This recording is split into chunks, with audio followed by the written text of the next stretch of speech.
dalam KUHP. Tetapi dalam KUHP hanya ada batasan yang menentukan kapan ada percobaan dan menentukan syarat-syaratnya saja, yaitu seperti diatur dalam pasal 53 dan 54 KUHP. Pasal 53 KUHP berbunyi ayat 1, mencoba melakukan kejahatan dipidana jika niat itu untuk telah dinyatakan dari adanya permulaan pelaksanaan dan tidak selesainya pelaksanaan itu bukan semata-mata disebabkan karena kehendaknya sendiri. Ayat 2, maksimum pidana pokok terhadap kejahatan dalam hal percobaan dapat dikurangi sepertiga jika kejahatan diancam dengan pidana mati dan pidana seumur hidup dijatuhkan pidana paling lama 15 tahun. 4. Pidana tambahan bagi percobaan adalah sama dengan kejahatan selesai. Pasal 54 KUHP, mencoba melakukan pelanggaran tidak dipidana. Berdasarkan kedua pasal tersebut, maka yang dapat dikenakan sanksi pidana untuk tindak pidana percobaan yaitu untuk tindak pidana yang berupa kejahatan yang diatur dalam buku 2 KUHP saja, sedangkan untuk pelanggaran yang diatur dalam buku 3 KUHP tidak dapat dikenakan sanksi pidana. Selain itu, berdasarkan kedua pasal tersebut, maka yang dimaksud dengan percobaan adalah suatu perbuatan yang dilakukan seseorang dengan niat yang jahat dan niat itu sudah dimulai dilaksanakan tetapi perbuatannya belum selesai. Tidak selesainya perbuatan tersebut bukan karena kehendak pelaku. Sifat percobaan adalah yang pertama, sebagai dasar atau alasan memperluas dapat dipidananya orang, yaitu seseorang dapat dikenakan sanksi pidana apabila sudah memenuhi unsur pasal 53 walaupun tidak memenuhi unsur delik. Jadi sifat dari pasal 53 atau percobaan dipandang sebagai memperluas dapat dipidananya orang dan bukan memperluas rumusan delik. Jadi percobaan tidak dianggap sebagai delik yang berdiri sendiri, melainkan sebagai delik yang tidak sempurna. Penganutnya adalah Hazewinkel, Suringa, dan Omar Sano Aji.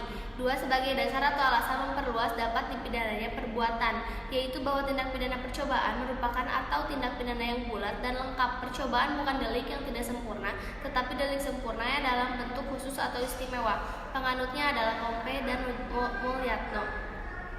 Dasar patut dipidananya percobaan. Yang pertama ada teori subjektif. Menurut teori ini, dasar patut dipidananya percobaan terletak pada sikap batin atau watak yang berbahaya dari pelaku.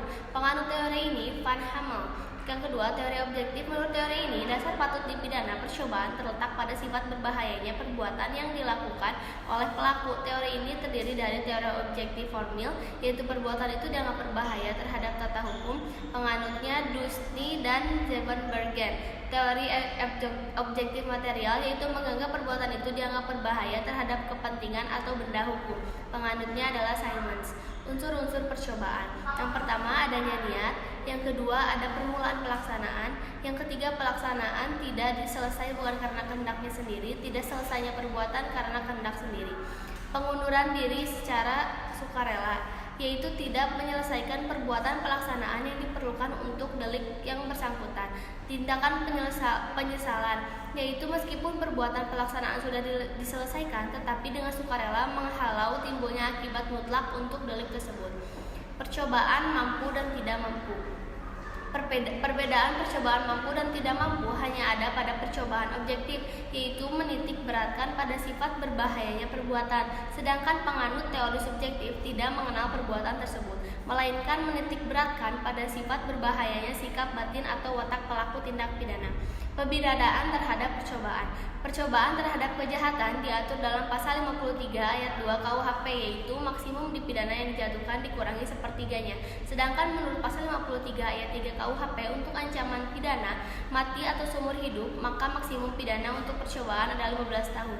Adapun percobaan terhadap pelanggaran menurut pasal 54 tidak dipidana.